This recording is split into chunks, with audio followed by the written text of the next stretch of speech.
그때에 여호수아가 르우벤 사람과 갓 사람과 므낫세 반 지파를 불러서 그들에게 이르되 여호와의 종 모세가 너희에게 명령한 것을 너희가 다 지키며 또 내가 너희에게 명령한 모든 일에 너희가 내 말을 순종하여 오늘까지 날이 오래도록 너희가 너희 형제를 떠나지 아니하고 오직 너희 하나님 여호와께서 명령하신 그 책임을 지키도다.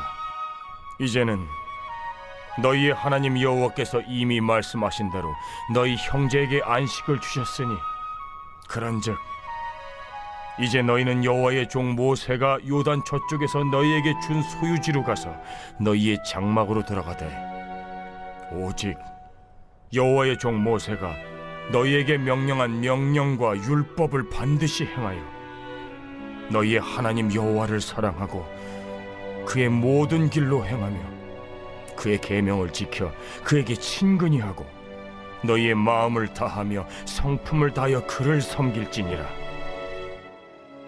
하고 여호수아가 그들에게 축복하여 보내매 그들이 자기 장막으로 갔더라.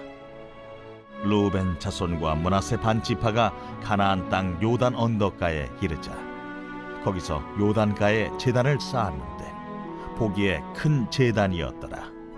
이스라엘 자손이 들은즉 이르기를 르우벤 자손과 갓 자손과 므낫세 반 지파가 가나안 땅의 맨 앞쪽 요단 언덕가 이스라엘 자손에게 속한 쪽에 제단을 쌓았다. 이스라엘 자손이 이를 듣자 곧 이스라엘 자손의 온 회중이 실로에 모여서 그들과 싸우러 가려 하니라. 이스라엘 자손이 제사장 엘르아살의 아들 비느하스를 길르앗 땅으로 보내어 르우벤 자손과 갓 자손과 므낫세 반 지파를 보게 하되 갈등의 원인. 갈등은 항상 사소한 것에서 시작됩니다. 하지만 미연에 바로잡지 않으면 작은 불씨가 거대한 불길이 되어 공동체 전체를 깨뜨릴 수 있습니다. 특히 과도기를 지날 때는 서로 간의 갈등이 더 민감하게 작용할 수 있습니다. 본문 역시 이스라엘이 가나안 정복 전쟁 이후 서로 반목하며 싸우는 갈등 상황을 배경으로 하고 있습니다. 7년 전쟁을 마치고 새로운 출발을 향해 나아가는 과도기적 시점에서 이 갈등을 어떻게 푸느냐에 따라 최고를 경험할 수도 있고 최악을 경험할 수도 있습니다. 본문을 통해 왜 이런 대립과 반목이 벌어졌는지, 이런 갈등을 어떻게 풀 수 있을지 성경적이고 실천적인 방안을 찾아보도록 합시다. 결론적으로 그 첫 번째 원인은 오해였습니다.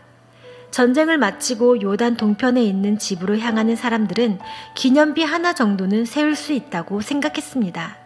하지만 가나안 땅에 이미 이주한 사람들은 또 하나의 우상 제단이 될 위험성을 생각했습니다.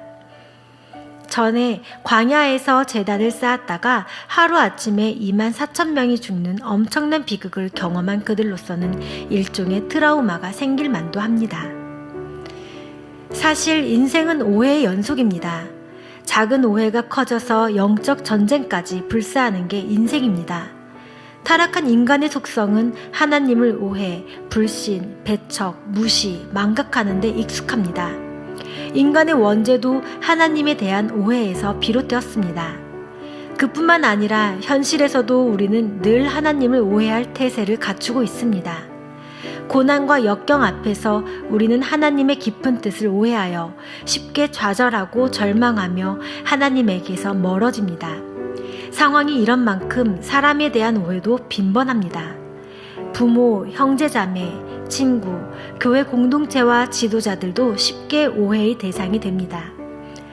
갈등을 일으킨 두 번째 원인은 잘못된 선입견이었습니다.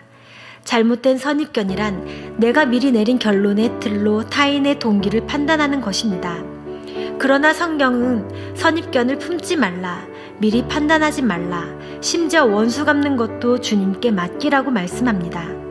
그만큼 우리가 선입견에 빠질 가능성이 크기 때문에 이처럼 강력하게 경고하시는 것입니다.